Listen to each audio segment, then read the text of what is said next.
He's like, Josh, if you don't get out of the car, you're going to regret this for the rest of your life. I walked outside. I remember I punched the ground as hard as I could.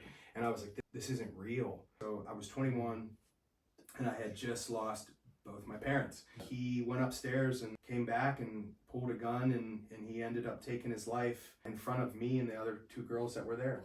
I remember being like, I'm the problem, or like, I'm cursed, like everyone I love like dies, and what's the point of even living anymore? And so I was like really struggling with like taking my life at this point. I remember like just saying that like, I'm just gonna kill myself when we lose. Wow. We didn't lose for 3 years. We didn't lose for 3 years. My teacher held me after. She goes, Josh, I think you need to share your story with the world. And she goes, you have a $52,000 warrant out for your arrest. You don't go in people's cells unless you're invited in. Exactly. And I was just sitting in there reading, and he walked in, and I was like, all right, I'm going to either have to fight this guy. Yeah. And like, I remember thinking that, and he goes, I like your tattoos. I looked on this bookcase of all black Bibles, dude, like, and in the center was a book in orange that said Joshua. Dude, I bawled my eyes out because it was the first time that I actually was like, Jesus Christ is Lord. Like I like really. Yeah. Like and it blew everything I thought. Like it just, and I was on my knees and I remember praying like, I'll live for you. Like, I'm so sorry for everything I've done. And there's so much pain, God, but like, I'll live for you. Glory, oh glory. What's up, guys? Welcome back to the Armor and Adversity podcast. Today we have a special guest. Guys, this guest, he has a special place in my heart and Austin's heart. Mine too. Very near and dear.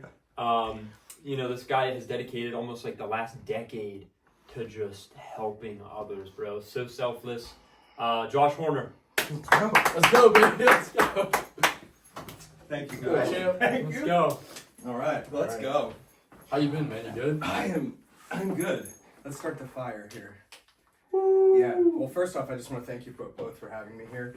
This is awesome. I'm excited to talk about some good stuff. And you said that you've seen me in a big part, but you guys too. Like seeing you in the community here and the things that you are trying to do, it inspires me, it sharpens me. So I'm thankful to be here. Thank you, bro. It's cool. I do have a question before you say anything. Yeah. What does that fire mean? So, my nickname since, jeez, oh man, I gave it to myself, Fireheart, I don't know, I was probably 12. I was playing StarCraft. Oh, I don't know if you guys know what StarCraft is. Yeah. You do? Yeah, I'm a gamer. That's awesome. So I was playing StarCraft, and that was my gamer tag, was Fireheart. And I just kept having that name.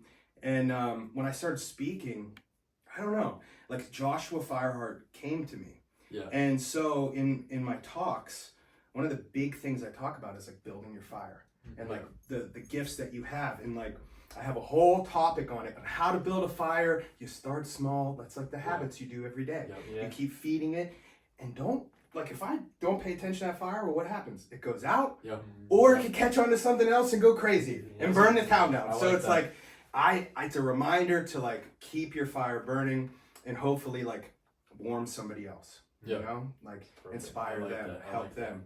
So and I always try to bring it with me, and this one is your guys's now, so it's my gift to you. I appreciate that. Mm-hmm. You brought this plant too, right? I brought that plant too, yeah. I think you needed some green here. It's fake, but it's okay. We definitely need some. Listen, my mother, there's a discrepancy right now. Okay. We're going to be talking about Christianity a lot on the podcast, right? Yeah. What do you think about the Godfather picture? I don't know much about it. The movie though, like the Godfather is like mobster. Yeah, he's probably not the best role model. but here's my thing. Here's my argument. Yeah. We're trying, we're focused towards young men.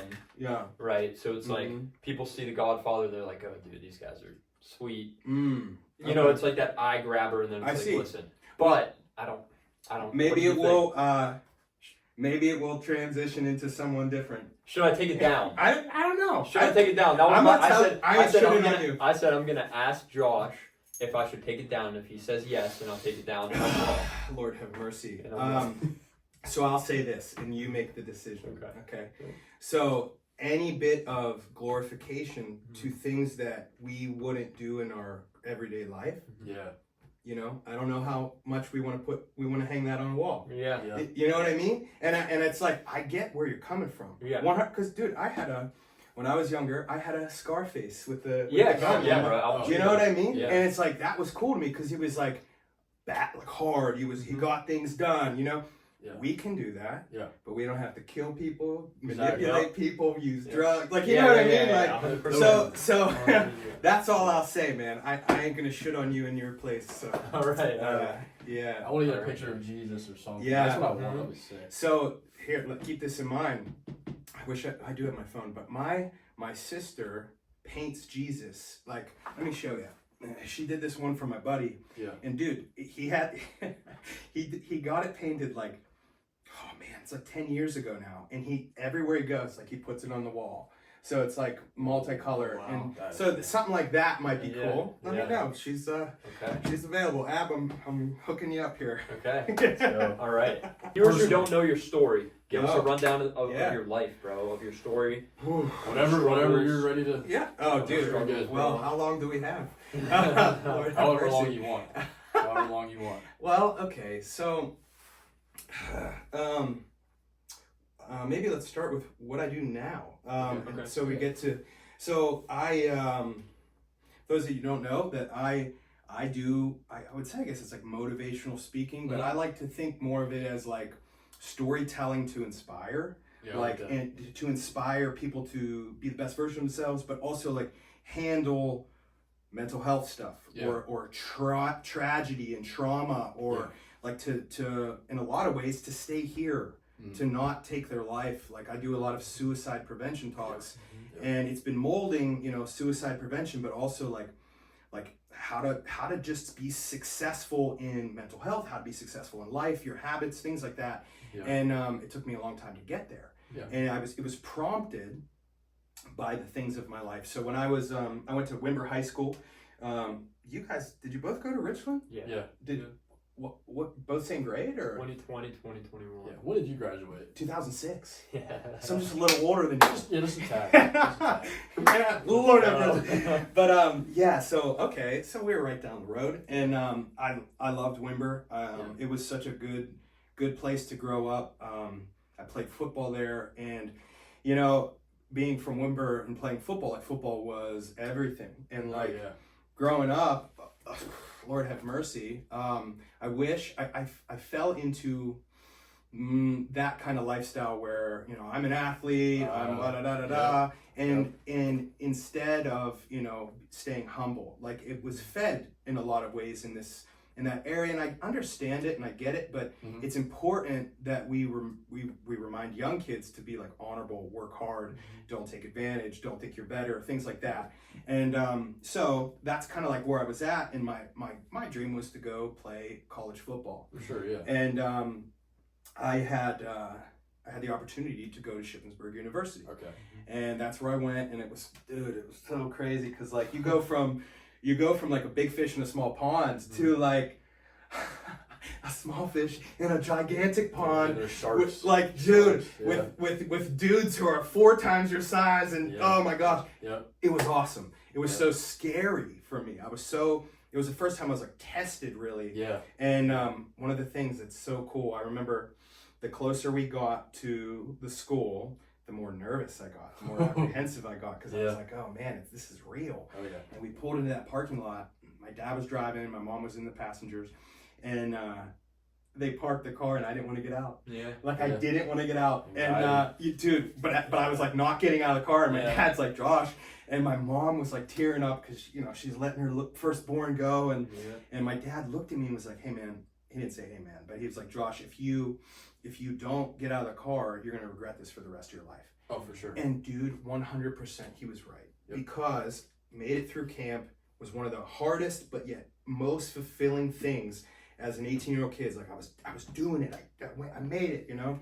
Things were good, and I made the team, and I was at Ship. I was going to class, not as much as I should have gone, but I was like living the life of freedom in a lot of ways, you know. Were you like a partier at all or no? Yes, I was. I was. And that's one thing that's into this story is in high school. Lord have mercy. I partied a lot and I hosted a lot of parties. And it was like, and I'll say, like, I like parties, not to get drunk and do stupid things. I just love bringing people Get together, yeah. I really do. I love connecting people. And I love that at a young age. But, like, in a young age, the influence was like, well, we party, we drink, we have fun, you know, stuff like that. Yeah. We'd be sneaky. It was like top down. And I was like, okay, let's rock. So that's kind of like how, what I did. And, like, I gravitated to that in college where it was like, dude, it was more available. And, like, there was more people. And, like, if you're on the football team, there was allowances in the social structures there, like, oh, that's a football player, like, you know, stuff like that. Yeah. And so it's like, it's easy to get caught up in that if you're not grounded, one, in Christ, which I really wasn't. Like, I had gone to church my whole life, but I followed everything that felt good. Mm-hmm. Yep. And so, 100%. Yeah. And so, you know, things were cool. And second semester happens, and my mother was sick at this time. She was in and out of the hospital, and it was tough on our family. Like, we were worried about her, and it was a tough time. And I was back at college, going back, living down there on the weekends with my cousin who also lived down there, and his wife, and it was a good time, but, like, things were tough at home. Yeah. So in February, my father, man, like, he started to exhibit, like, weird behavior, different than what he had before. I mean, I, being away, could notice some of his retraction from the life. He was more irritable. He was struggling with something that, like, as an 18-year-old boy, I didn't understand. For sure. And him and I had, like, a strained relationship. I was kind of did not like rules, and I would push them a lot, and it put a lot of pressure and hardship on my father, and we butted heads a lot. But that first semester at college, dude, it was crazy. We became so close because I started to realize just the sacrifice my father did for me and my sisters and my mom, like how hard he worked. And I was like, dang, I kind of made it a lot harder for him, you know? And that was prompted too by my older cousin who I was staying with ever so often. He was 5 years older, and he was like telling me these things and kind of like wiping my eyes from, like, the stuff. And isn't that important? People who are true and, like, can tell you the truth in love, like. So we started to, like, build this relationship, and like, not yes men. Right, 100%. Yeah, 100%. Yeah, 100%. And that's like that's gotta be careful with that. And so there was a time too, like, I remember we were on the phone, me and my father, we would talk, like, we'd spend these time, he'd come down every time I didn't have a game because I was redshirted. He would pick me up. We would spend time together, and it got to the point where we were telling each other we loved each other, and, like, that wasn't something we really did. And I remember saying, you know, I love you, and he said, I love you too, but don't tell mom because she might think something's up. It was to that, like, point, you know. Well, he was struggling with so many things, so much change in his life, and he ended up taking his life on this bike path behind our house. Like, it was the first weekend that my sister Katie, who was a senior in high school, came down to visit Shippensburg, stayed with me, and my father left on Saturday for 8 hours. And it was scary because at first my father was always, like, going and helping someone, shoveling someone's snow, or, like, helping someone else, and so no one really thought anything of it. But when, like, 6, 7, 8 hours starts, mom's calling me crying, dad didn't come home yet, what's going on? So I started to get pissed. I got mad at him. My mother was so upset. And he came home Saturday night, and he was like, he talked to her and said he was outside praying. He felt like he was in a hole and couldn't get out. And I remember he wanted to talk. He called me and Katie at Ship, and he wanted to talk to us. He talked to Katie, then he wanted to talk to me, and I told him no. And I said, I was mad at him. I was mad at him for making mom scared and worried, and the next day he took his life.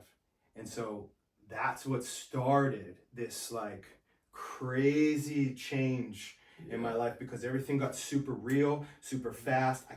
It was so it felt like I was in a dream. I remember my aunt told me, she lived down there too. They picked me up from school, took me to her house, and sat me down, and I kind of had a feeling something like that would happen. Told me. I walked outside. I remember I punched the ground as hard as I could, and I was like, this isn't real.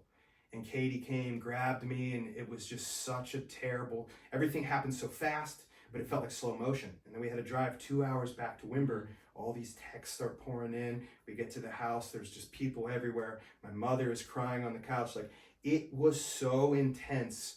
And I realized, like, man, my life is going to change a lot here. And I was angry at him for this, but I was so sad. I felt so guilty for not talking to him. Yeah. And so things like, dude, like things for me, I internalized all that. And I just kind of turned to like avoidance and like, I don't care. And like, I just went to the gym and partied. And so I ended up coming home. I left Shippensburg and I came home. I was with mom and the family, and we're kind of like trying to figure out what to do now, because it's like, there's so many questions in suicide, like what we could have done, or what we didn't see the signs. And it was so hard. The family was struck so sharp. It was such a deep blow. And my mother was so wounded. She was already struggling with health problems, and now this emotional, like, oh my God bless her. So I was home, and I ended up staying home for a semester, and then I went to St. Vincent College. Okay. And Which is out Latrobe. Yeah, that's where the Steelers are at. Yeah. And dude, to be honest with you, it was really cool because like this was like 2007 Steelers, so it was like They were good. Like Troy Polamalu was there. He was climbing trees and stuff. Like it was awesome. Yeah. We were the worst team. We went 0-10 the first year. But it was cool because I kind of got back on track with like my life and school. But partying kind of intensified. It wasn't as like crazy as Shippensburg. It's a smaller school, but like it was still there. I was struggling with drinking more and more, but not to the point where it was like bad. Well, I was there for 2 years, and I ended up getting in an altercation with my roommate one night. He said it was the year anniversary of my father's death. And he said some things that just, I was not emotionally capable to stop. And we like got in each other's faces. He pushed me, I pushed him, and I was twice his size, a football player, and he was not. And it was kind of like, how could, I think it was unfairly treated, but I should have never been in that situation in the first place. So I ended up coming home in the spring of 2009. And it was one of the biggest blessings, though, because I got to spend time with my mother. Both my sisters were off at IUP, and so it was just me and her a lot of the times. And I built a really close relationship with her, even now after the pain of the death of my father. So we were like reading books together. We were, but she was so sad. It was so hard to see this. And I ended up enrolling at UPJ, and it was pretty neat. But I still really wasn't in the school mode. But then in finals week, my mother passed away, and she passed away from blood clot in her lung. So I was 21, and I had just lost both my parents. And at this point, it's like, what do you do? Like, what I remember thinking, like, dude, the whole world's against you. And dude, my mother protected me from a lot of stuff. Like, I wrecked a car. Like, my mom, helped me, bailed me out of that stuff. Like, she still was supplying financial support. Like, all of this, she had the house. Like, it was all like protected. And God bless her, man, because she was so sick, but she still was going to work. She was like in pain all the time. She had so much, like she had fibromyalgia, psoriatic arthritis. There was something else. Oh, Lord have mercy, it'll come to me. But she was in so much pain. She was still going to work for us kids, and she was such an angel. And so that happened. Now, question. How was your faith then at that point? Well, what were you? So after my father's death, I was like, God works in mysterious ways, and I was like, kind of looking at him, but still living a sinful life in so many ways, partying and chasing girls, all that. And when I came back with mom, we went to church a lot, like, because she was in church all the time. She sang in the choir. She had a beautiful voice. And she would take me to church, and it was so beautiful because I caught back into that. When she passed away, that just kind of faded because I couldn't, it was too painful for me to go back to the church in Wimber because I felt like like that was my whole family in there. Yeah. Now they're gone. It just was Yeah. too painful. So I like just started drifting away. Yeah. And it sucked because in the next 4 years, man, it just seemed like everything just kept falling apart. Like my aunt, who kind of was like came in and helped. She got diagnosed with cancer, and like she had 10 months and she was gone. Was Like- it like breast cancer? Breast cancer, inflammatory breast cancer, yeah. And 10 months she was gone. It was like, oh my gosh. And so that happened. And then my grandmother passed away, and then my grandfather a month later took his life in a nursing home in North Carolina on her birthday. And so like all of these things like kept hitting me, and I'm just like, dude, like, and I fell more into alcohol and avoidance, and like then like some like drug use, like party drugs started to come in, where it was just like, okay, like whatever. And every scene I was in was like, well, where's the party and where's the, you know, what the like when mom died I was 21, so like going to the bar was so cool, and all my friends were going to the bar, but now I'm going to the bar without parents, super depressed. I had inherited some money, so I'm just spending money like crazy on my friends. Like, Lord have mercy, man. And so it got to the point where I was living in Wimber, and this was the summer of 2011. And I met this guy who I already knew. His name was Brian, and you guys would have loved him. You would have loved him. He was like 6'5", tatted up dude. He was a Purple Heart veteran from Iraq. He went to Fallujah when he was 18 years old. He was from Wimber. He was 5 years older than me. I grew up watching him play Wimber football. He was like, you know, one of my heroes growing up. Literally, yeah. Literally. Yeah. And I met him. He came to like, I met him, actually, I was dating this girl, and I met him at UPJ, and he was just like wild. And, but he knew me, and he was like, dude, you've been through a lot of stuff, but like, keep going, man. Like, and we shared a lot of stories together about him being in Iraq and the things that he had been through. And he became my brother. And he was like, why don't you come to UPJ again? Why don't you come into our fraternity? Like, I know you're looking for a family. Let's go. And I was like, all right. So like I left where I was living, and I moved into UPJ in the fall of 2011. And like, to be honest, it was one of the best times because it did give me a brotherhood that I needed. It held me accountable, but it also furthered the partying and stuff like that, because in the fraternities, that was what it was. And so, but I learned a lot. I learned to like kind of talk about my problems and the things that I was going through with Brian. Like we would have these conversations, but Brian struggled with a lot of PTSD. Like there's a lot of stuff that he had done and he had saw that I think weighed on his heart more than I could even know. And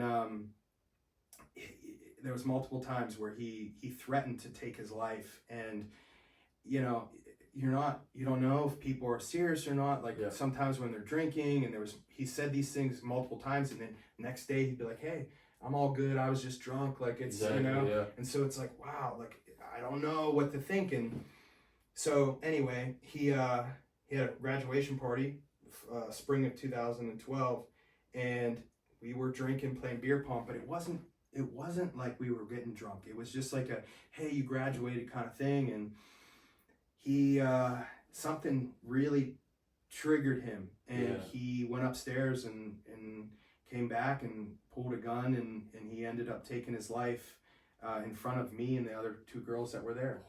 And dude, it's so sad because he's such a good and kind person, and I knew he struggled with so many things, and but it was one of the most traumatic things I've ever been through.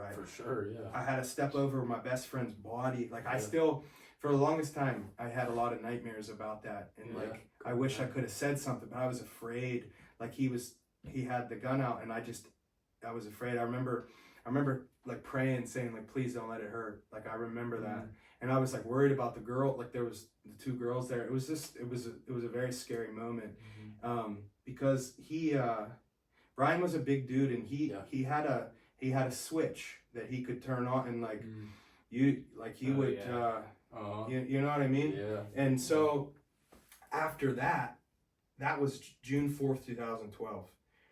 I remember just everything again happens so quickly, but in slow motion. I can see everything, the police, I can see Brian's girlfriend, everything is just going like this. And I remember being like, man, I'm the problem, or like, I'm cursed, like everyone I love like dies. And I know it's not everyone, but it just seems like it was just so tragic for the span of 5 years. So many people died, and a lot of them were suicides.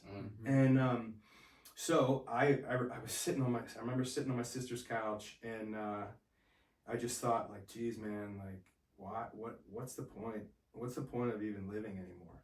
And so I was like really struggling with like taking my life at this point. And I remember in that time I had got a DUI.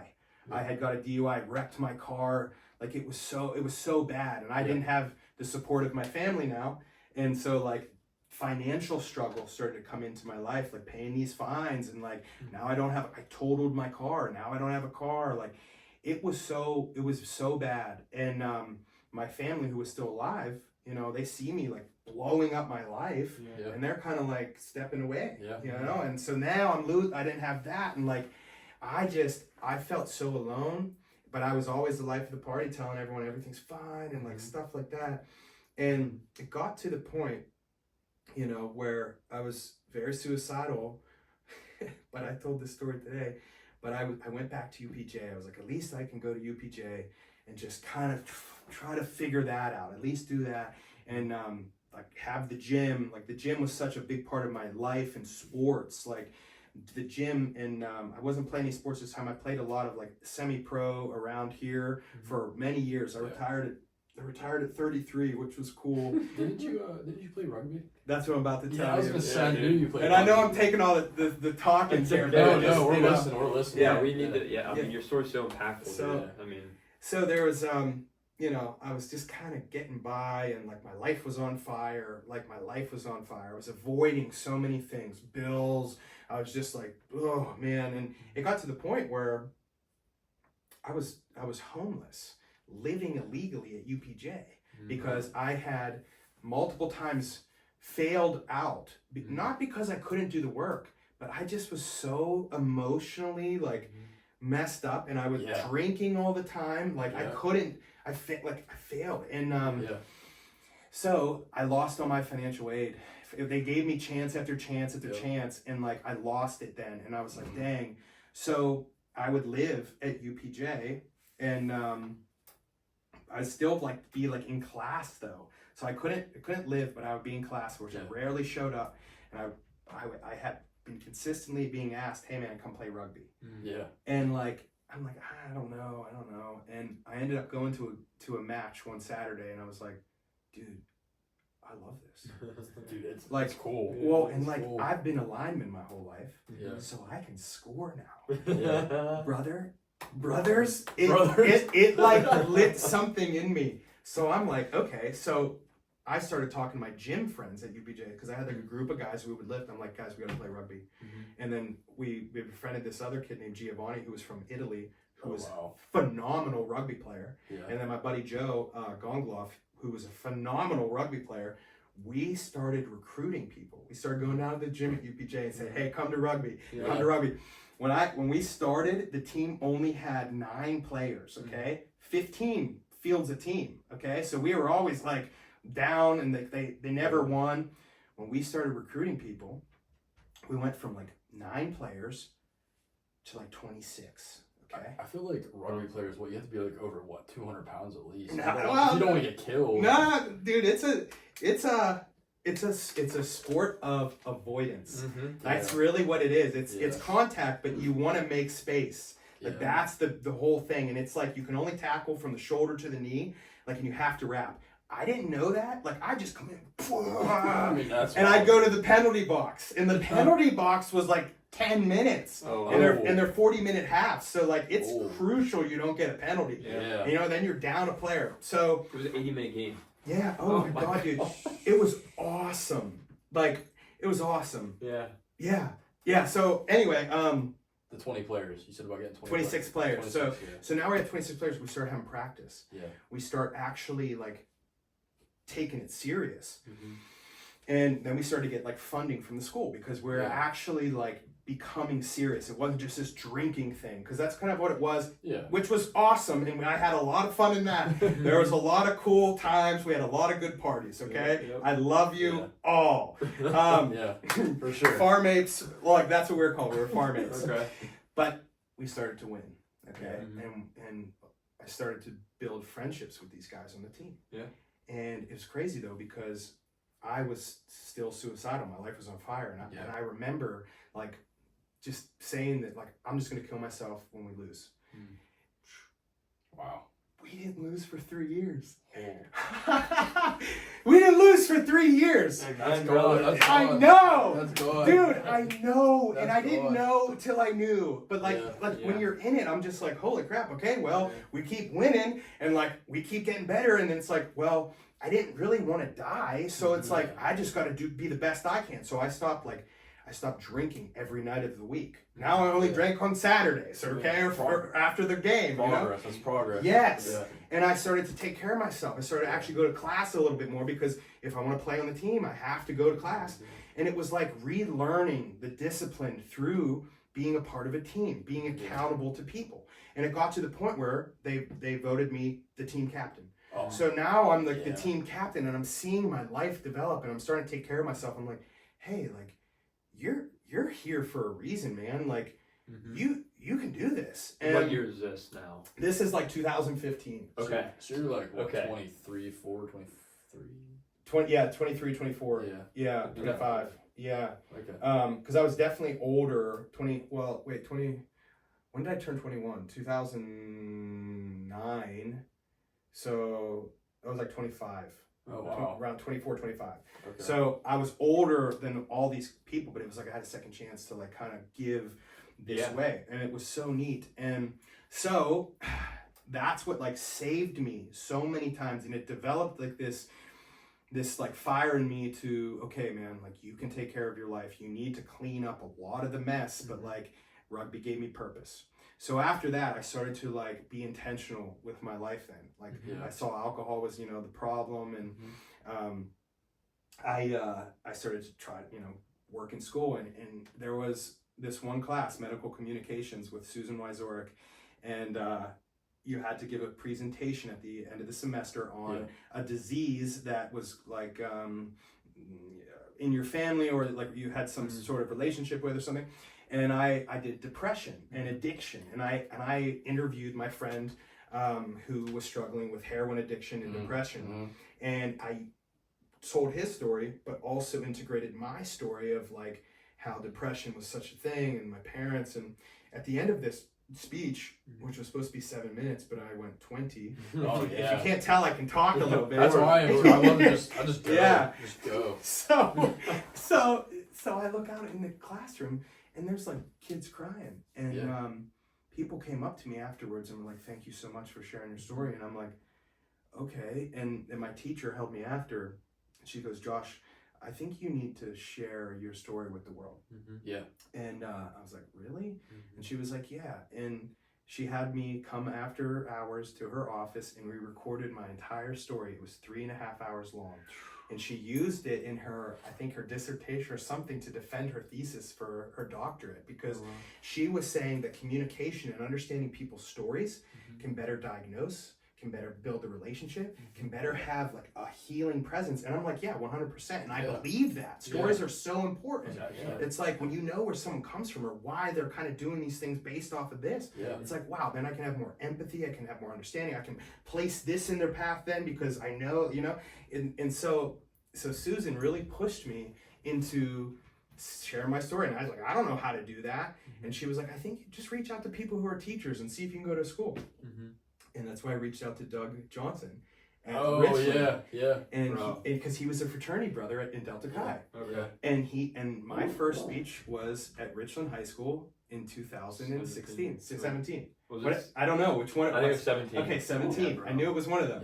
And so 2017. And it was nuts because I remember, that's awesome. JJ. But I remember being on that stage, and I was crying because I was like, what is going on? Like I was so low. And even at that point when I was on that stage, life was still very hard. I had made a lot of problems in my life. And but I realized like I want to give to these people so they don't make the same mistakes I did. And so that what like set off this journey into speaking. And that was almost, that's almost 9 years ago. And I've been speaking ever since then. And there's a whole another story of that. But we can take a break on that. You came to our school too. That was Richmond, yeah. That was Richmond. One. Yeah, that was my first one. I told you last I remember night. that. I told you last night. That's crazy, dude. I remember that. Every single time we'd have like one of these things in the auditorium, right? It's just like, all right, is it time for me to clown around, right? And mess around. Yeah. Some stupid You were stuff. definitely the best speaker we've ever had. And, I want to be in like. It's better now, I think, but thank you. Yeah. Dude, and my friends were just looking at me because I'm like sitting at the edge of my seat like this. And I left, dude. I left and I went to my reading teacher after, and I was like, I'm gonna do that one day. It's so cool. And I did, like I said, dude. I was like, I don't know what I'm gonna talk about. Yeah. And now do that. November 6th, right? Second. It's November 2nd at 6. Yep. At 6 to 8 p.m. At Emmanuel Church. Be yeah, there. for real. Bring your kids. I'm going 100%. I'm recording the whole thing. Are you? Getting the greatness. Yes. In history books. Good. So that that speech though, really put me on a path because I'm like, okay, if I'm talking to kids, like I got to get better. So I didn't know what to do, but I had access to books and I had access to the internet. So what I started doing was I started reading every book I possibly could get my hands on. And I mean that. Like, you should see, y'all have to come to my apartment sometime. Of course. My library, like I have so many books. Yeah. And it started to help me and I started to write.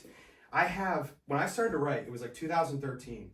I have like 26 of these full of my life from 2013 because it's like you retain 70% of the information you write down. Yeah. And it's like it also helps me like get all this like some darkness or anxiety on the paper and like I can work it out. Journaling, yeah. 100, man. Yeah.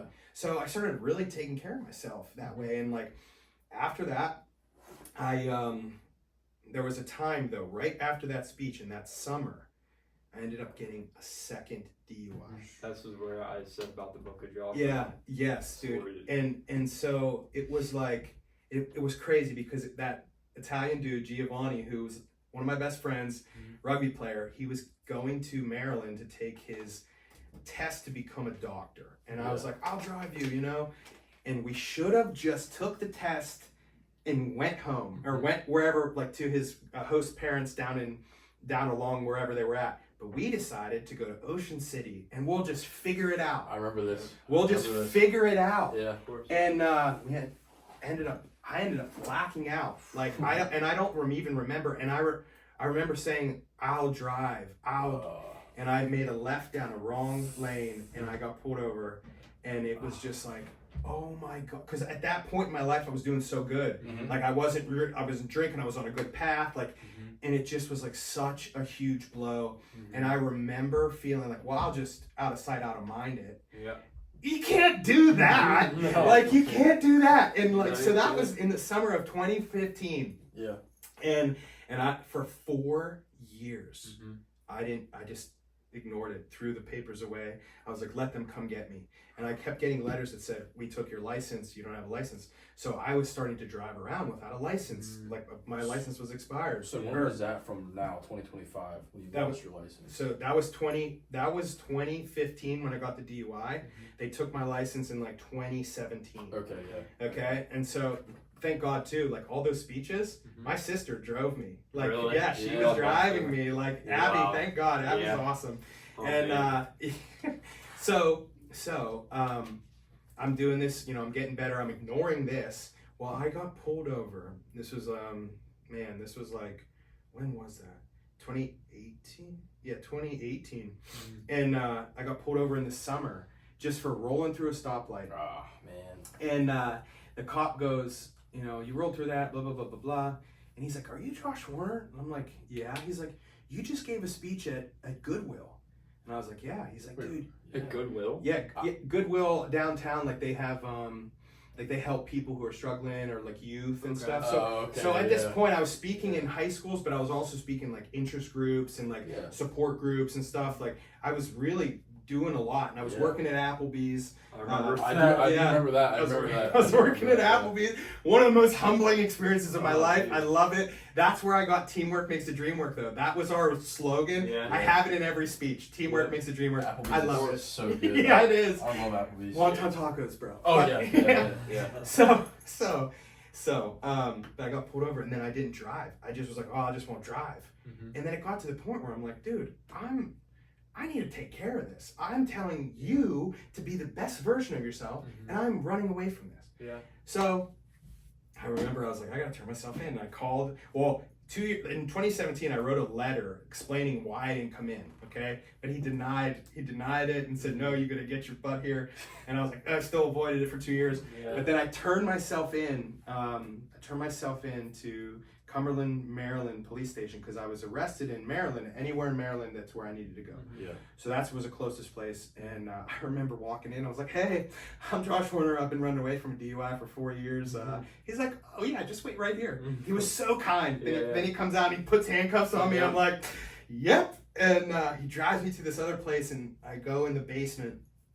And this was the first moment that I really started to pray to God in a way that was like, hey, like I'm kind like if you're real, kind of like, can you help me here? Yeah. And I was in this room in the basement. I was like, I'll do, like, if you get me out of this kind of thing. I go upstairs, and this is wild. I go upstairs, and the commissioner calls me, Horner, and she was a lady. I sat in front of her. There was bars. And she goes, you have a $52,000 warrant out for your arrest. And I'm like, well, I'm going to be in jail for a long time. Like, I for real was like, okay, like, I guess that's what I got to do. This sucks. Like, but and she's like, but 2 years ago, you wrote a letter to the judge saying why you weren't here and all the tragedies in your life. And she's like, I'm going to waive the $50,000, but you better get your butt to court in 2 months. And I'm like, yes, ma'am. Yes, ma'am. Yeah. So I ended up going to court in Ocean City. Abby took me there. And there was a bunch of people ahead of me. And so it was like a line. He would just hear the next case. And then I came up and, Mr. Horner, you wouldn't be going to jail right now if you just would have turned yourself in when you were supposed to. Yeah. And I'm like, dang, because I was so afraid I was going to go to jail that I didn't turn myself in. Yeah. But if I would have faced it, I wouldn't have went to jail. Yeah. And the fine was like $500, which was a lot to me back then. Yeah. But it wasn't as bad as the Pennsylvania DUI, which was $3,000. From those like, four. Yeah. Like 4,200. You know what I mean? So it was just like, wow. And it was such a turning point for me because it was like, you have to face the things that you do. Like you can't run away because they're going to get worse. Yeah. And I remember Abby, oh God, she told me as soon as he said that, she started crying. She was like, no. And he was like, you'll report to jail as soon as possible. And I'm like, can I have like a couple days? I live the whole way in Pennsylvania. He was like, yes, be back here Friday. So this was like, I had like 4 days, and that was wild because I'm like, all right, I'm going to jail, and I had to tell Applebee's and everyone, and like it was just I told my church, like it was such a thing. But I had to I started to prep. Those couple days were good, and I was like, all right, we're gonna go in here. We have to do this is the mission right now. Like how long were you there? This is the mission. Yeah, dude, I'm telling you, I have my notebooks share my mind. Yeah. I got sentenced for 30 days, but I was there for 20 for good behavior. And because this is nuts. My sisters drove me down 6 hours. We ate lunch, and then we went to the jail. We didn't even know where to drop me off. And they're like, open this door. And we're walking up, and they try to come in, and they just were like, no. And they both started crying. And I remember I looked at them, and I was like, I love you. And I just turned around, and the first thought I said was, you're in here now. It's go. It's go time. Mission time. It's for real. I really shifted. And it was wild because you went in and they just took all your clothes off and they're looking for any sort of stuff. And I'm like, ah! And they put you in this holding cell, man. And I'm like, this is real. Like, this is crazy. Yeah. And the guy was in the cell. Dude, I wrote 60 pages of notes when I was in jail. Like, the whole story is, it could be a movie. It's so cool. Yeah. But I'm in this holding cell and it's like 10 o'clock at night and I'm like sleeping, and this guy's just said he beat someone up and he's like, if anyone steps to you, fight them right away. And I'm like, okay. and I get this call, Horner. I'm like, what? He's like, your lawyer's here. And I'm like, there's no way my lawyer's here. Like, I just knew it. And I was like, okay. So I like walk down into this room, and this guy who's not my lawyer, his name was like Luis Rodriguez, and he goes, I'm like, who are you? He's like, Josh. I'm like, yeah. He's like, there was a woman that saw you in the courtroom who tried to get into this jail right now because she heard your story and she was so impacted by it and she wanted to meet you. And I'm like, okay. And he's like, she caught me in the parking lot and she wanted me to tell you that you can do this and you're put here for a reason. And I'm like, dude, what? I got chills. Like, man. dude, I'm serious. Like, this was my experience. Like, and so I was like, okay. Her name was Katie, and she ended up actually reaching out to me, and she got me books to put on my, like, money to put on my thing to buy food. Like, she was so kind. I met with her. We talked, like, we had, like, kind of like counseling sessions. Like, we talked about her life, and, like, it was something to look forward to, and I was in there. And it was a blessing. She was very kind. And she was struggling with a lot of things, and it was cool to see, like, just to help. Yeah. So the next day I got placed in my cell block. And I was cell block U, room cell 5. And dude, when you walk in with this tub of clothes, your shoes, like different socks, and you just walk in, and like right here was the room that, like, the social room where everyone ate. There was a TV, and everyone's in there, and everyone's looking at me, and I'm looking at them, and they're like, here he is, fresh meat. And dude, it was like a movie. And I just like walked into my room. Thank God I didn't have a roommate. And this guy named Bobby walks in, and Bobby was the man, and I miss Bobby, but he walks in, he was like, yo man, how you doing? I'm Bobby, I can get things here. I'm like, all right. And he was like, here's a radio, here's some shoes. I was like, yeah. Well, who, like, the type of people you were in with, were they like murderers? Yes. Wow. Yeah, so there was yeah, man. What this place was not correctional center. It was a jail, but it was a jail for like people who were being sent to prison to be sent first. So like it was so there was some kids. There was a kid in there. I forget his name, but he took an AR-15 into a crowd like this. He had, his sentence was like 60 years. He was 19. Wow. Yeah, and then there was this guy named Caveman who I was the biggest person in this jail. Okay, I was the biggest person in the jail. Yeah. He was the biggest person before I got there. Okay. Yeah. So he was in my thing, and so he had to like kind of step to me in so many ways, which was crazy because you don't go in people's cells unless you're invited in. Exactly. And I was just sitting in there reading, and he walked in, and I was like, all right, I'm gonna either have to fight this guy. Yeah. And like I remember thinking that, and he goes, I like your tattoos.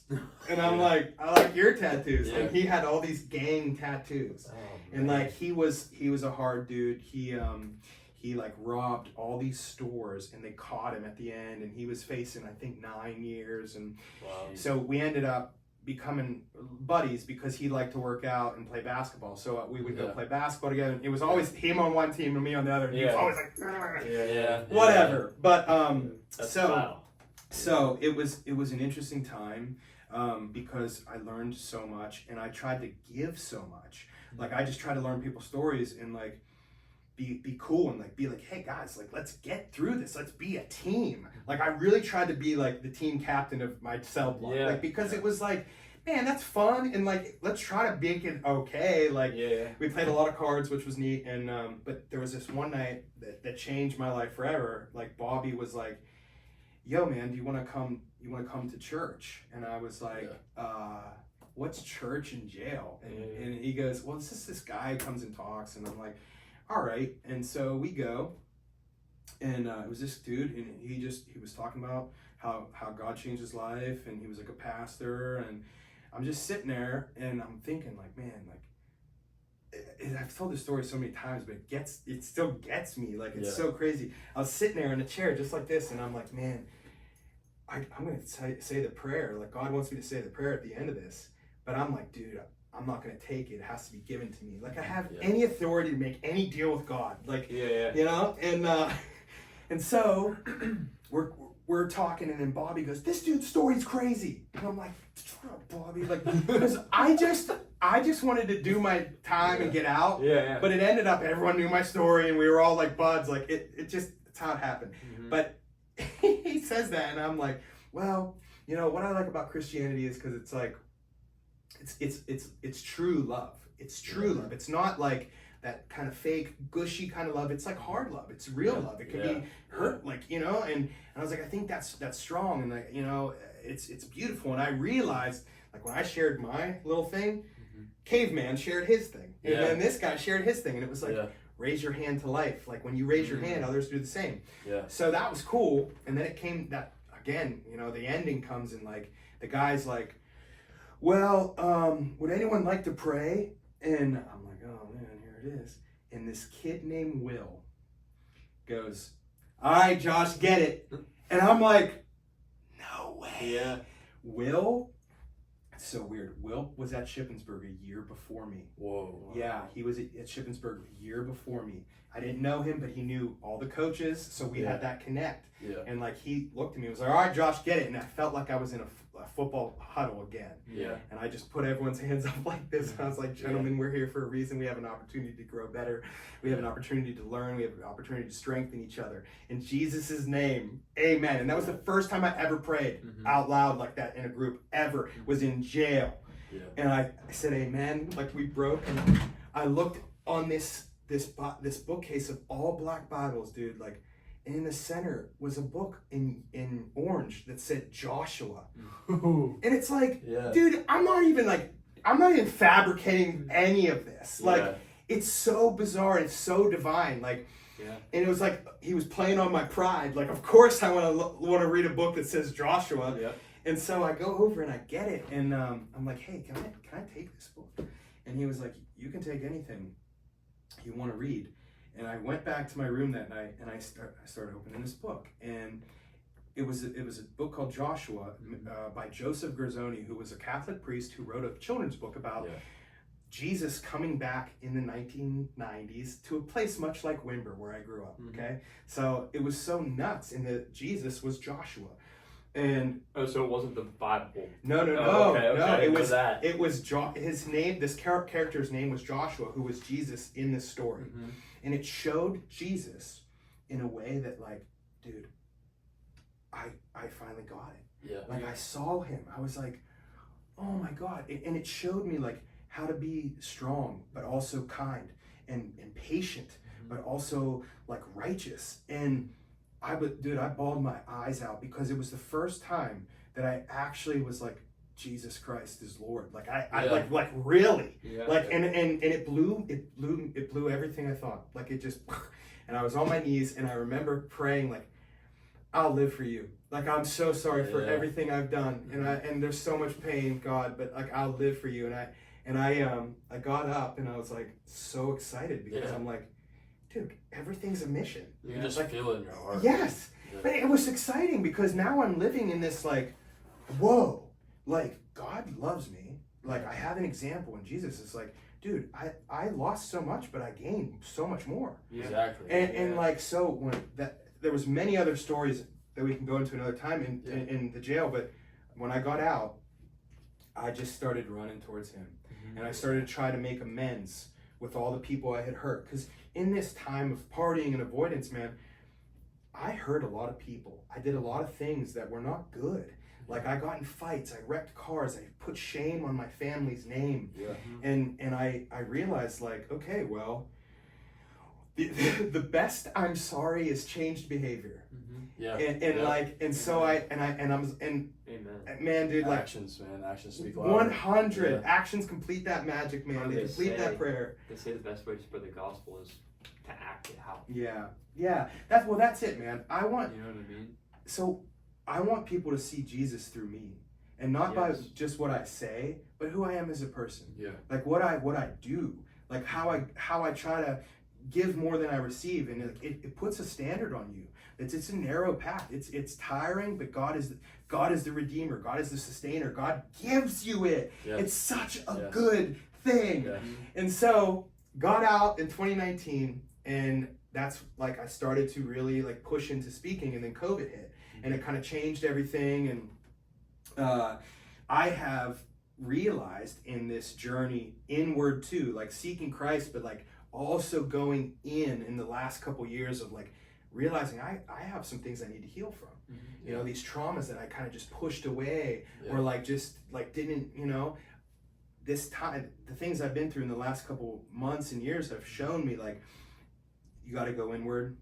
You have to heal some of these wounds, and you just got to give everything to Him and walk in faith. And so it's been a crazy journey. I ended up also like going to the seminary and being in that for 6 months. And so right now, like I'm out of the seminary, but I'm working in sales, but also speaking right now, and like building these things, trying to be on podcasts and just give the story, give the word. So, I love this, man. oh gosh, man, I appreciate you guys so much for allowing me to share.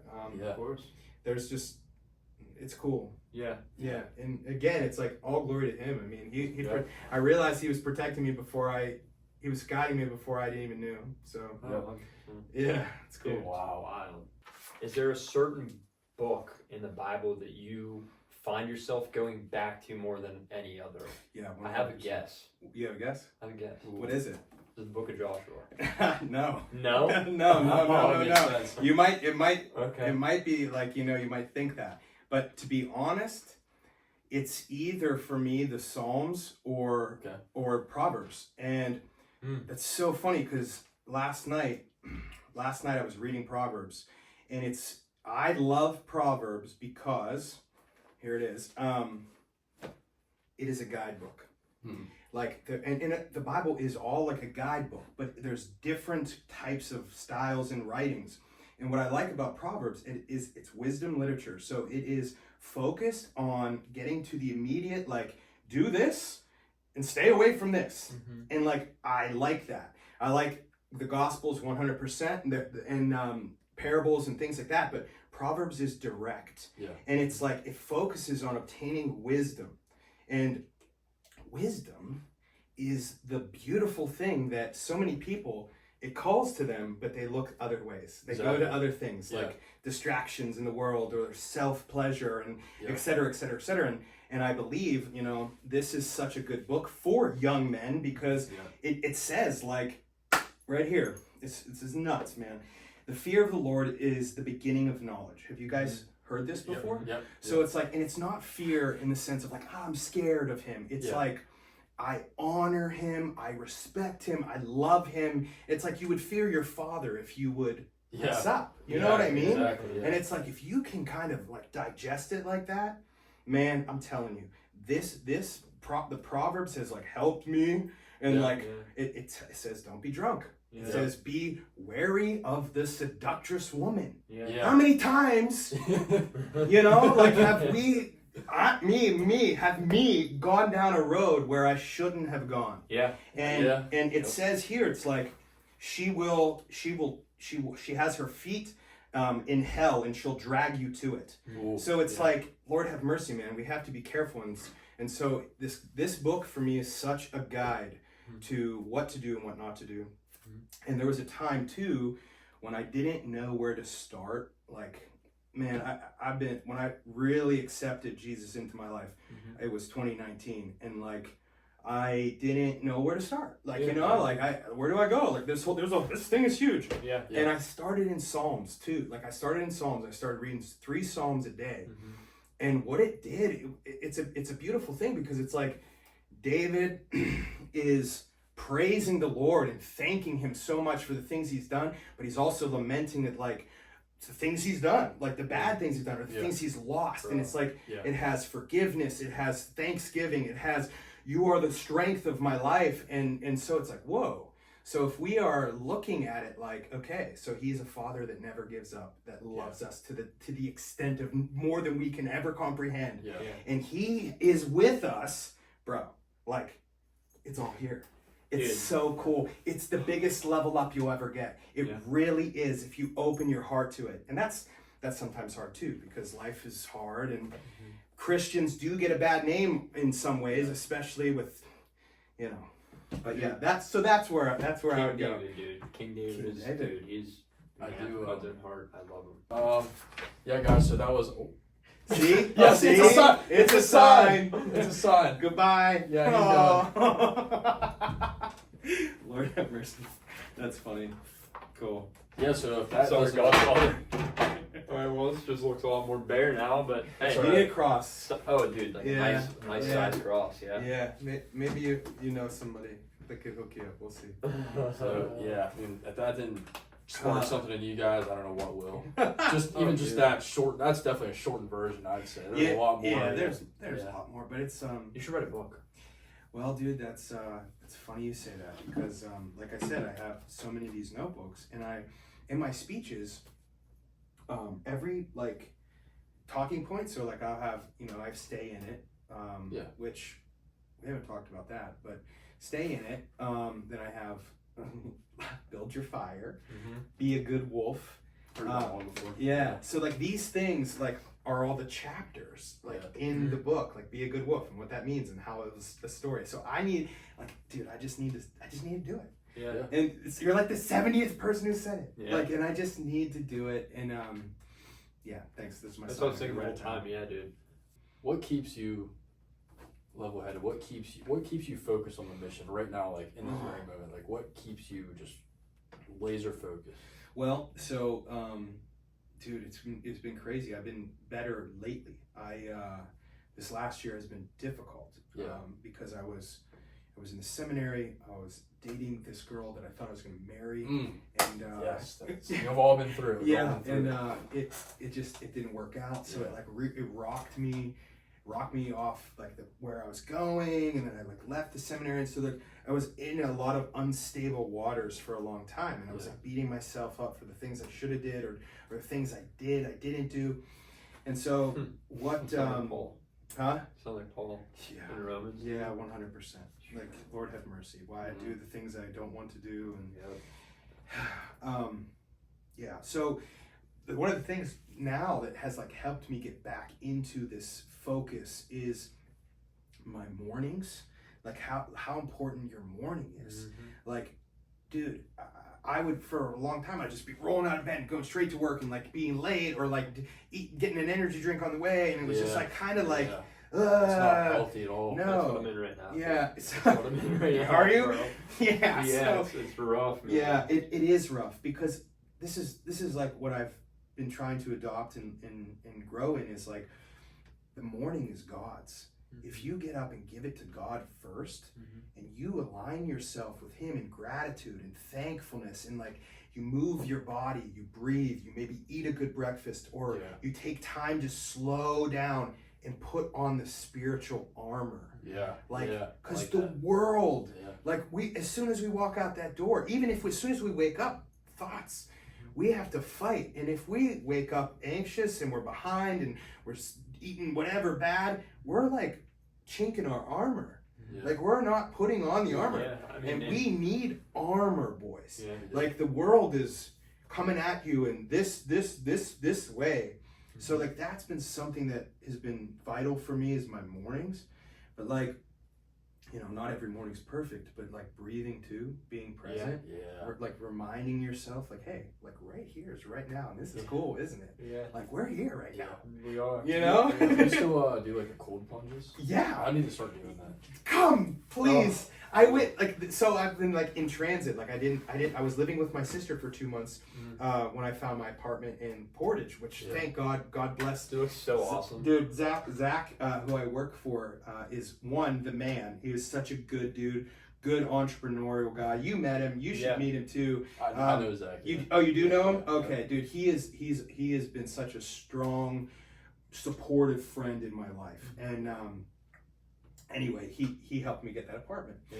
So I've been like in limbo with the cold water, but I've been going to the river again out in Ogletown, which is, I've dude, been telling you, I I know.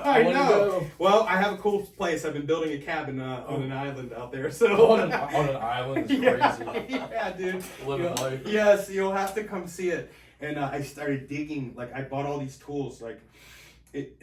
I'll just tell you the story.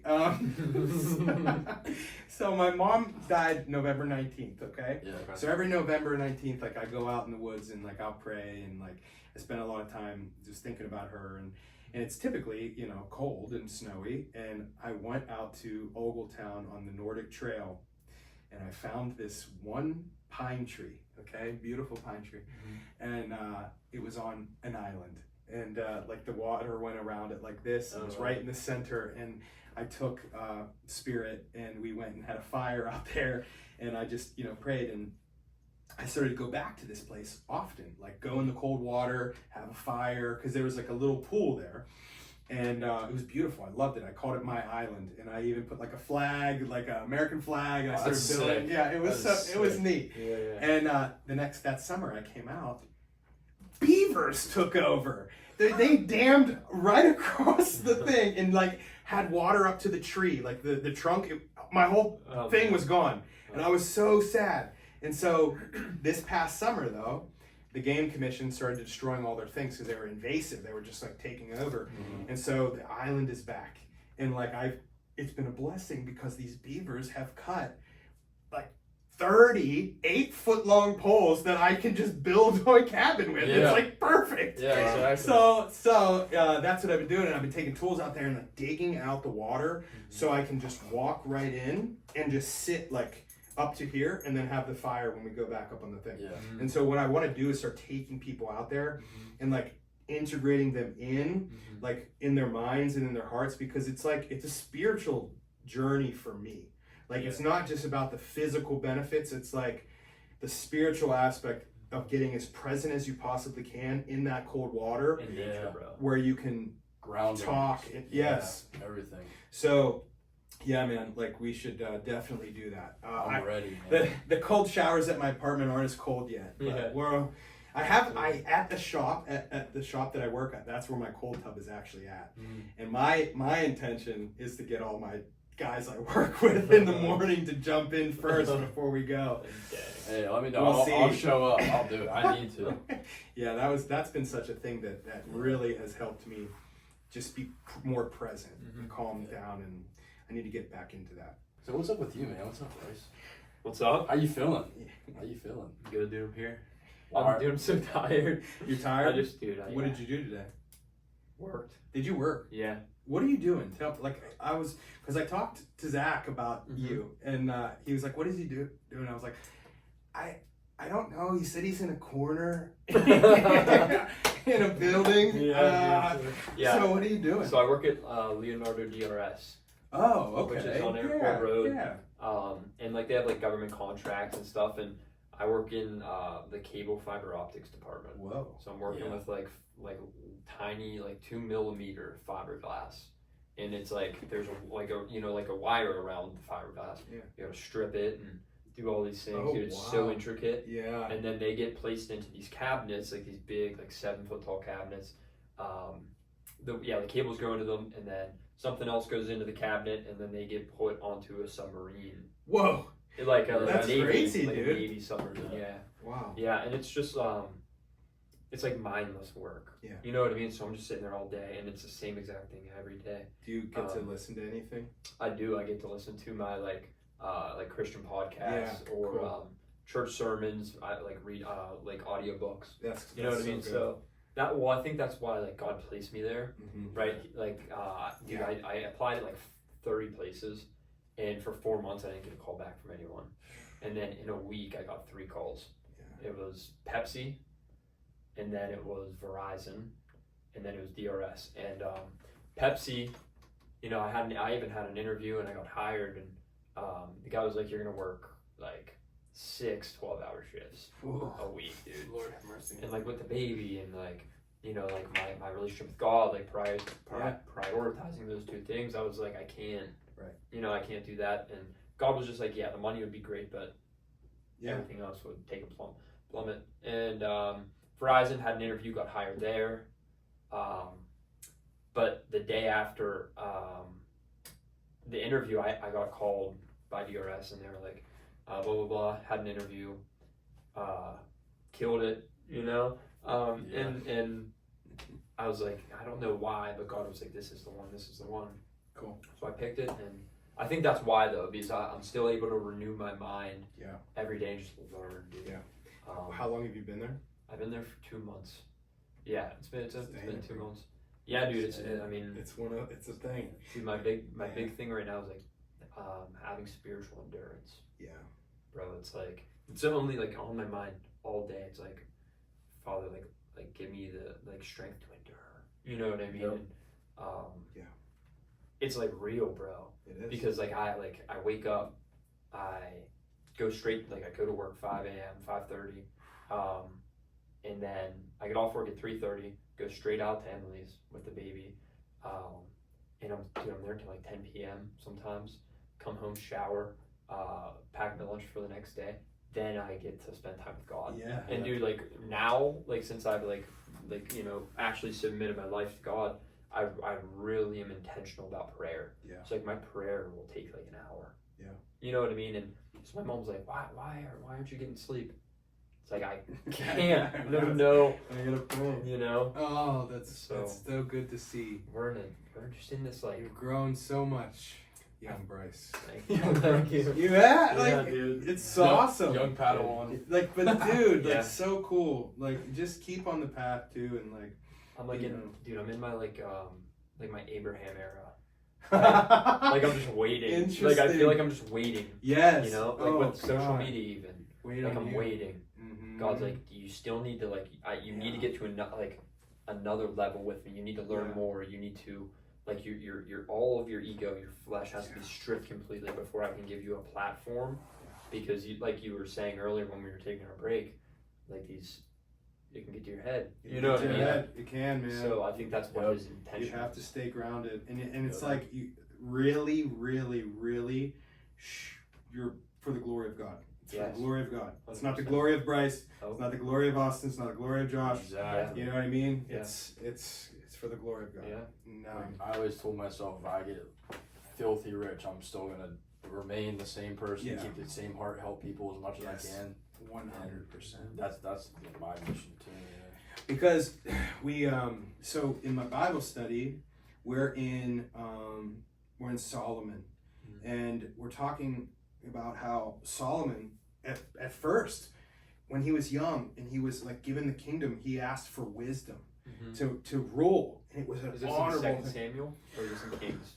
Kings, one of Kings, and but he was given the opportunity to rule, and he asked for wisdom instead of like money and whatever, and so it was an awesome thing. But as time went on, because he had wisdom, he grew in money, and then women. He had 700 wives, That's 300 concubines. Okay, and you're starting to see like these women start to take him away. They start to take him, and he's starting to erect these buildings for other gods, and they took him away. And it was like, it's such a reminder that as you rise, there's going to be things that want to take you down. Yeah. You have to be like so rooted in Christ that you can just say no. And it's like, Lord, have mercy, I've fallen many times. Yeah. Like I've fallen many times, but the righteous man falls 7 and gets up 8. Yeah. I love that. You Man. know what I love that mean? saying. I love it. It's so true. And I've fallen way more than 7 times. Yeah, Okay. we all have, Bro. You know? Yeah. So it's like, we gotta keep going. And the thing, guys, that's so important right now is like, it is real. This is real. Like, we are talking about people's souls. Yep. And if we can like win people to Christ, like I want to see all my friends and family in heaven. 100%. Oh, that would be You nice. know what I That would mean? be awesome. You know what I mean? Like I just like that'd be really cool. That would be dream come true. Dude, one thing I didn't know, like before I like actually like dove into faith, was like spiritual warfare. Yeah. Bro, I didn't know how like real it was. The devil is very cunning. Like, I made a TikTok the other day. What was it? Every time I pray to God, the devil makes himself present. I feel it, and it's so like powerful. It wants to pull me. The devil wants to pull me away. Every time I pray, every time I say, God, give me wisdom, give me strength, I can feel him trying to pull me towards temptation, back to the evil, back to the old horrible habits. And it's just like, it's crazy because when I don't pray, I don't feel that. Yeah, I don't feel an enemy in my life. exactly, Yeah, dude. It's so true. It's crazy to think about. Dude, I was living for the flesh so much, like last winter. Yeah. Like just doing horrible things, making horrible decisions, drinking every day, steroids, like recreational drugs, like horrible. And bro, if you were to ask me, I would be like, hey, I'm getting into heaven. Yeah. You know what I mean? Yeah. Like, Yeah. like, no right. doubt in my mind, Bryce is getting Yeah. into heaven. Yeah. Now, bro, I'm like, obviously, like Jesus Christ, I believe is the way, the truth, and the life. And, I think that's what gets you into heaven, correct? But now it's scary. Yeah. You're like, yeah, now right. you know more, and you're like, shit. Yeah, Dude. man, 100%. That's why you gotta always ask for forgiveness and just Bro. keep being good and obedient. Yeah. And it's humility, man. Humility is the path to salvation too. It's like But you That's you the relate to that, like 100%. like you would like before you were like, oh yeah, I'm getting that. Yeah, because you're like deceived. Like Yeah. you have the blinders on. You're Mhm. like your pride and your ego are still like keeping you away from him. And dude, it's like I struggle consistently with many things. Like many things like Yeah. But it's crazy because like for so long like sexual morality was such a thing that I wrestled with like that was but it's such a tactic by the enemy, man. Yeah. Like it really is, like, because he wants you to go and be like that and turn all your focus there instead of there. Wow. And it's one of the biggest things that I think us as a culture are struggling with because things are so sexualized now. Yeah. And it's like younger. Bro. It's Oh, younger. so bad. It's so bad. And it's like I am by no means saying that I'm whatever, but like, because I've messed up so much, but because I've messed up so much in that and like screwed things up a lot for myself, Yeah. I really want people to know, Bro. like, it's so important to not and like treat things like sacred, that it's from God, and to be smart and intentional with your dating and with your with who you let into your life and who you, like, it's so important. Well, dude, Lord have mercy. I talk about pornography a lot. Mm-hmm. I was introduced to it whenever I was like 8 or 9 years old. Yeah. And I think it's just like so important as a father now, right? Like I'm gonna try my best to keep my son as protected as possible, right? Evil, man. Like It's the Bro. icons of the devil. bro, these children It is. now, these kids, they're like Yeah. all like just addicted to pornography. Yeah. Like the biggest thing that I see on like people who comment on my stuff is like like dealing with sexual sin, and like Lust. Yeah. so I'm like hitting it home. Like it's like the number one thing that these people, these young men, are like struggling with is lust and sexual sin. It's like So it's such an interesting thing because like that's what I struggle with. Like, I still battle, but it's like, dude, we are called to be pure and to be an example to these. Because, dude, growing up for me, like, you weren't cool unless you were trying to get girls. Yeah. You know what I mean? It was like, it was such a thing, and it was like you're so impressionable as a young adolescent, and you want to fit in, you want to be cool. So if this is what's cool, even if it compromises what your parents told you to do, because that's what it was for me. My parents definitely told me not to be like that, 100%. but I wanted to be cool more than I wanted to please my parents. Yeah. And then you go back to the Bible, honor your mother and father. Yeah. It's like, Lord have mercy, I wish I would have listened. Yeah. Yeah. Well, bro, also the things that are written in the Bible, like people think it's like, oh, God's so controlling and demand. Bro, he's like trying to save He's you, protecting you. like, dude, He loves you. Yep. He loves you. He loves you more than we can ever understand. And that's the thing. Like, I used to think that way too. This is rules. Like, and I hated rules, but like, I've realized that this is the playbook. This is the protection. This is like, God wants to give you the desires of your heart if you're aligned with Him. Like, it's this thing, man. Yeah. It's so important. And I wish I would have taken it serious way younger, Mm-hmm. way younger. Mm-hmm. And but it's like, that's why I hope like this stuff where people are watching, they can say like, hey, you know, I feel like we've been open and honest and true here. Yeah. We are expressing, we're not trying to like, I don't know, have any ulterior motives. Like, this is like the truth of the Word of God. And like, if you are seriously struggling, hop in the book, pray to Him, ask Him to help you, to come to show Himself. And no prayer goes unanswered. And that's something that I had to realize too. Like, no prayer goes unanswered, but the timing might not be what you want, you know, or like how it is answered isn't what you want. God works in mysterious ways. He does, dude. He does. And it's like, it's always a good way. But it's it scary, might, but it's awesome. Yeah, it might not be what we think we want, but it's what He knows we need. Exactly. So it's like, oh, okay, that's cool. And shifting that, like shifting your mindset to like, God knows what I need instead of I want what I want. Yeah. That's tough, man. That's hard because like for me too, it's like in the last couple of years there was things that I wanted, like in a woman, you know, and I thought it was there, but it was down to like what I think the world thinks I should want, and not what I need. And so that is a very like interesting thing, and it's a letting go, like of what you are holding in. And it's like, it's good to know what you want and go after it, of course, but to know what you need through God, that's like that's a better thing. That's a better way to kind of focus. Yeah. But Austin, what about you? Same thing. I mean, I like he was talking about, I struggle with all spiritual warfare so bad. Like yeah, I want to have all these nice things, and I even told myself yesterday, I was like, God, like whatever you want for me, I will accept it. Like, yeah, it might not be exactly what I want in my life, but if it's gonna keep me focused and, you know, keep my eyes on you, God, like I have to. Let's go. I have to. Yeah. It might suck now, but I know in the long term it'll benefit me and everyone around me, and like. Well, that's the thing.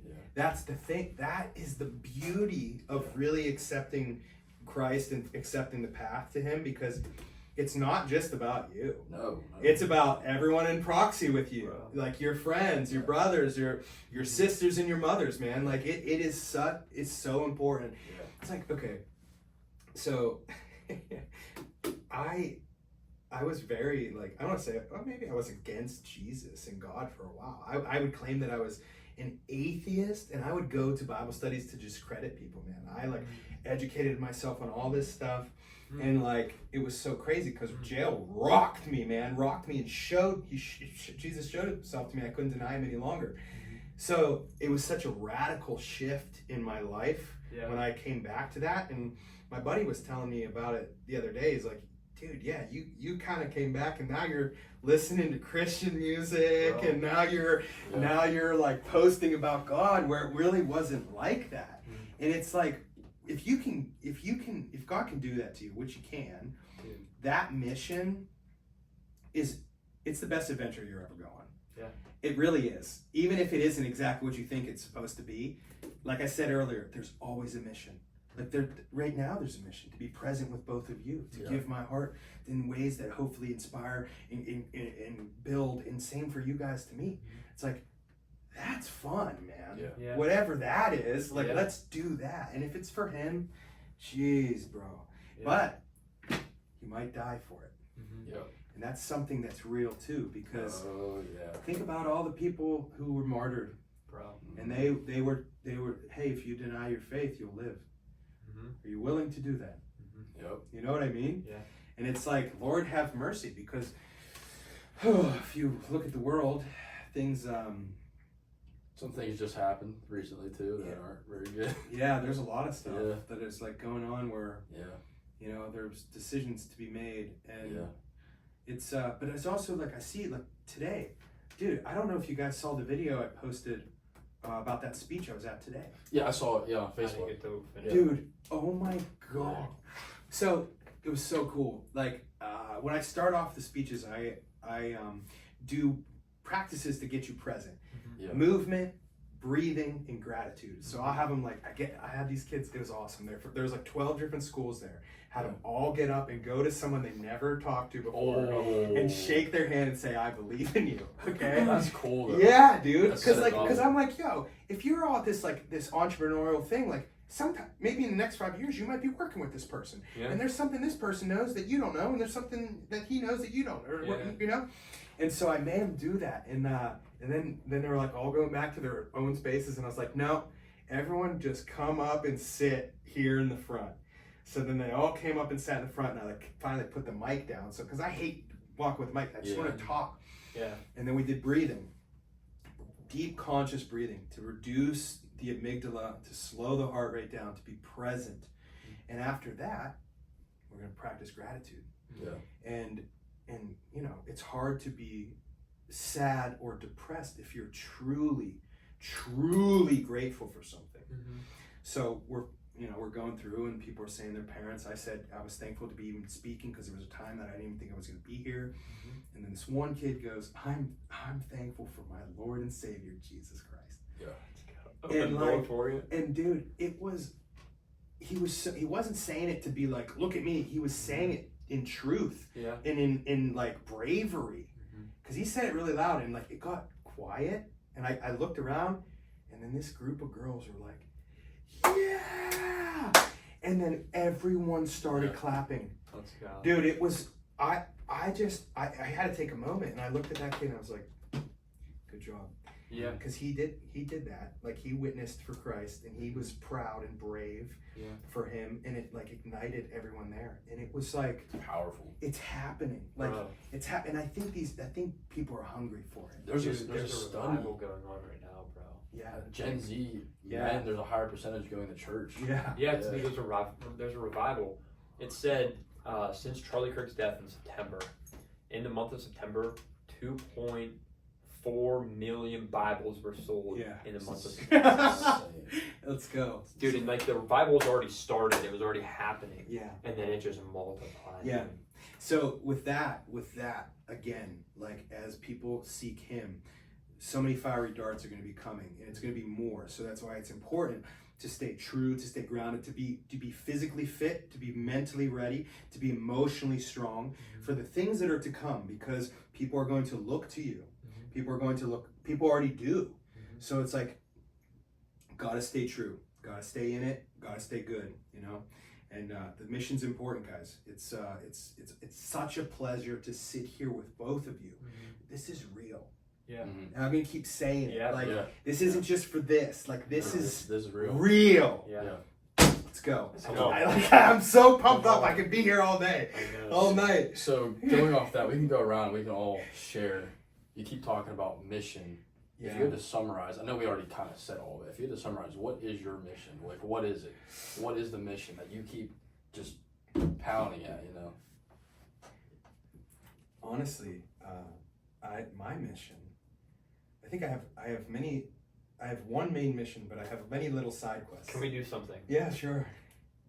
What if Austin tells you what he thinks your mission should be? Does he have an idea of what my mission is? I don't know. I'm about to go off the dome. Okay. So after hearing, like, I mean, I already knew your story, but after hearing it again, like, refreshing, I think that you are, I mean, we're all God's children, right? But you stand out, like how the book of Joshua, there is a reason why this is all good. There's a reason why you're sitting here spreading this right now. Yeah. Like, this is all real, like you said. I think your mission is to, until the day you stop breathing, until the day you stop, living, is to keep spreading the goodness of God, and to not even just about all that like faith, but just you as a person, like seeing all the things that you went through. If you went through all that, anybody can go through anything and still be breathing, no matter how hard it gets, mentally, spiritually. I think you are a symbol of like strength, a symbol of hope, a beacon of, what it takes to live and fight. And I think your mission is to just, you're a warrior. That's it. Like, you're. Thank you. That's the mission. Yeah. That's what I like off the dome. Thank you. Off the dome. I didn't even think of that. I just after just hearing what I heard. I threw you under the. No, I like that. I like the pressure. I like the pressure. I love it. That's good. That's good, man.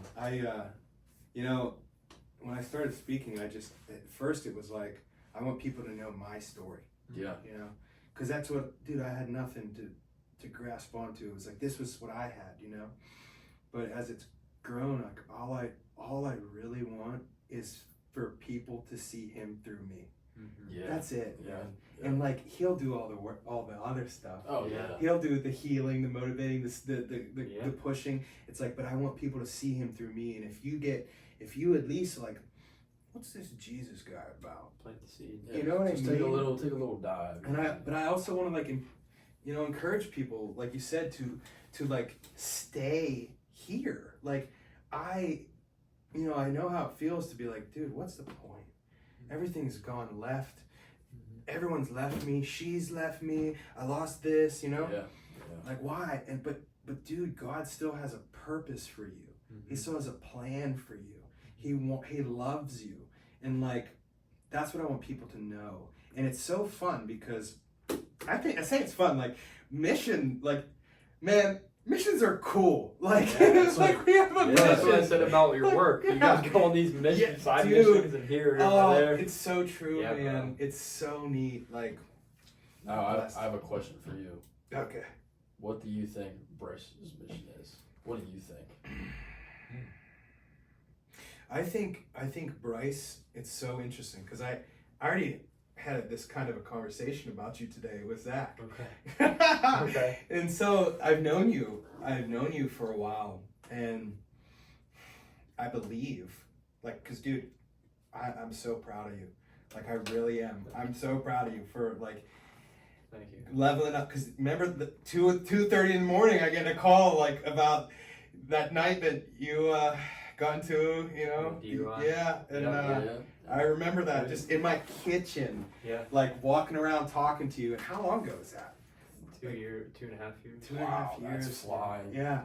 Yeah. And like to see where you've come, like I think your mission, like, because the thing is too, man, it's like I think all of our missions are really the same, Yeah. like Yeah, to oh, show yeah. Christ, like Yeah. really, but we all do it a different way. Exactly. Yeah. Like that's the real mission is like save souls, like Yeah. like that's the mission, but it's like we all do it in a unique way, Yep. and we all have a different story. And like, dude, I was telling Zach today about you. It's like because you have experienced loss, but then you've also experienced like, you know, the birth of your son that has Life.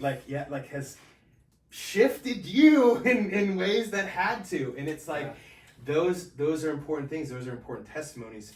People are going to relate to that, you know. And how old are you? 23. 23. Yeah. So you're 23 and this has all happened already. Yeah. You know, you might reach another 23-year-old where I couldn't reach 23-year-old being a 37-year-old. You know what I mean? Yeah. So it's like I really believe, like, at the end of the day, like, all of our missions are the same, but we just do them differently because we Yeah, I have like that. different experiences. Yeah. So, and you too. Yeah. Yeah. Like, you know, same thing, man. I'm trying. I'm trying to go, So man. it's like, Yeah. it's cool. It's really cool. And like, I hope, you know, in whenever we leave this world, we can all sit at a table up there and be Yeah. like, hey, remember when we were at the table down there? Yep. You know? Yep. And how cool would that be? Yep. Little Yeah. podcast. Yeah. Oh my gosh. Oh my goodness. It's gonna be better than we can imagine. Oh And my God. Yeah. you know, one of the things that pulls me is did you guys ever see the movie Gladiator? Oh, I love that movie. Me too. Yeah. I love Yeah. that movie. Where the guy's telling Maximus like, you'll see them again, but not yet. That's something that is in my mind because I'm not gonna lie, I struggle a lot like with missing my family. Yeah. I miss them. I miss them, and I also miss my family that is still here, like the connection that we all had together. And some days are really hard. Holidays are really hard, and like I hope they see what I'm doing and what I'm They're trying proud of you, to man. do. They're proud. And I hope to see them again someday, but not yet. Oh yeah. The mission Yeah, is still Amen, here. bro. So Amen. They're proud of you, man. Seriously. They are. I hope so. Yeah. Yeah, dude. I mean, you're just, Killing dude. it. You're such an inspiration, bro. Like Lord have mercy. like, bro, like the day that I watched you in Richland, right? Yeah. Yeah. Tell your testimony. Dude, I was like, this guy needs to like be like in front of Millions. so many people, dude. The whole world. You know what I mean? God That's- willing, bro. if bro. that's the mission for me from God, I'm doing it. And it's cool I hope because it is, bro. 'cause, dude, I hope it's so touching, so moving. I love talking to people though, because I know, like I know it's crazy. Like kids will be talking, and as soon as I say, and my father took his life on the bike path behind the house, It's it just gets boom. yeah, Yeah. everyone gets super quiet. Yeah. And like I appreciate that, but I also want them, like I really want to leave them with like, yes, all of these terrible things can happen, but you can still go. You can still have a good life. You can still be good and give your gifts to the world and still be happy and stuff. Like, it's okay. And if we really are living for the next life, like if we really are living for what's next, it's like this world doesn't matter as much, you know? Yeah. What really matters is like getting there. And so, it's a big one. Yeah. Yep. Stay in it. Stay in it, dude. You got to. Stay You in gotta stay in it. You do. You got to. You gotta stay present. You gotta stay on that path for him. You really do. And it's like, man, the narrow path is tough, Yeah. but it's so worthy. And it's like, how good can you get? Like, really, how Yeah. good, Yeah. how disciplined can you get? Yeah. How true can you be? Yeah. I challenge Amen. Challenge Amen. both of you, Yeah. and challenge me. Yeah. Of course, You know? dude. Yeah. I think we all got to go out in nature and Yeah, just we- figure it out from there. Yeah. Yeah. Yeah. Dude, your weekends I usually do. I was at the Lookout in Ogletown this weekend. It's one of my favorite places. The Walk Up Lookout. Have you guys ever been there? You know, good time? Yeah. Like, yeah. Yeah. The Walk Up one where it's like a half a mile up the mountain. I haven't. Dude, it's literally my favorite place on that mountain since I was 16 years old. Do you post pictures of it? All the time. Yeah. Yeah, all the time. I want to go there and see it. Yeah, it's great. It's great every time of year. Winter's really cool when no one walks up there yet and you're the first person up on the top. That's really neat. What I really wanted to do, maybe we could talk about this sometime, is I wanted to create a 5K because it's literally 0.5 to the top Yeah. and then 0.5 down.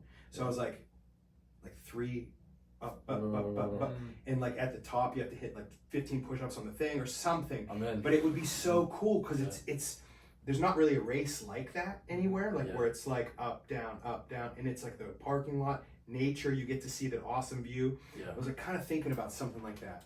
So that's another little mission I think would be cool, is like implementing like different area 5Ks, but like under the same umbrella. So like maybe like downtown Johnstown, Yeah. you know, up here, and like the money can be raised to put to whatever it Whatever, needs to, yeah, like whatever. for the help in the community, whatever. But I think that'd be cool. Yeah. Like I'm in. yeah, I'm let's in. work on that. Let's brainstorm that a little bit in the next couple. That's good. Do you have any encouragement? Oh yeah, you know, I encourage people to take a second to slow down and to look around at their life and see the good stuff that's there, because sometimes we get so preoccupied at looking at all the hard things or the bad things that we miss the blessings that are there, because they are there.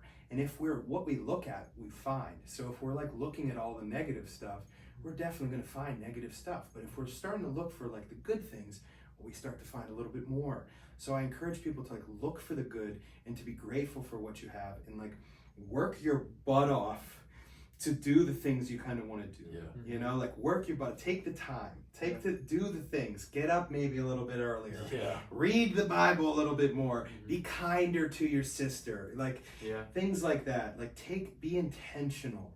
Be intentional with your life. Every moment matters. Every moment. In the things that you think don't matter, when no one's watching, they matter the most. So Oh yeah, for sure. you know, like who you are when no one's watching. Behind the scenes. It's 100%. And to be aware of just how people are watching you. You know, be a good example for people out there. Like it's tough because people are watching you. You know, and it's a good responsibility. Mhm. And if you're struggling, talk to God. And if you don't know how to pray, just talk to Him. Like just ask for help, ask for guidance. Sometimes it can be as simple as "Help me, Lord," and He will show up in ways that you might not expect, but He will. So, And sometimes that's silence for a little bit, but that's okay too. Yeah. Yeah. Yeah, dude. You had any other questions? I think you should come back for another episode. I would love to come Oh, yeah, back. dude. This has been a great time. I got so appreciate it. much to just. Yeah. Oh yeah. This has been so cool, guys. Thank you so much. Next time, maybe I'll bring a cross. We'll put a cross. Yeah. Yeah. Sorry, dude. No, it's okay. Yeah, sorry. That's all right. Called father. All right, mom. Well, there you we'll go. put the real father up there, Yeah, man. Exactly. Yeah. Yeah, that's cool. Yeah, guys, that's Josh Warner, absolute warrior. Inspires me, inspires Bryce, inspires everybody he's ever spoken to. His story is unlike no other. But Where can they find you at? Social media? Oh yeah, social media. Joshua_Fireheart is my Instagram, and then Facebook just Josh Warner. And I'm working on YouTube. I guess I gotta get back Let's to go. it. Yeah, Let's a couple go. of people have been telling me that. So I have YouTube, but yeah, I'm gonna get on there. So Let's go, dude. thank you guys. Thank Josh you for the Warner, guys. encouragement. Thank you. God bless. Love you, brother. Love you too. Stay in it, right? Stay in it. All right.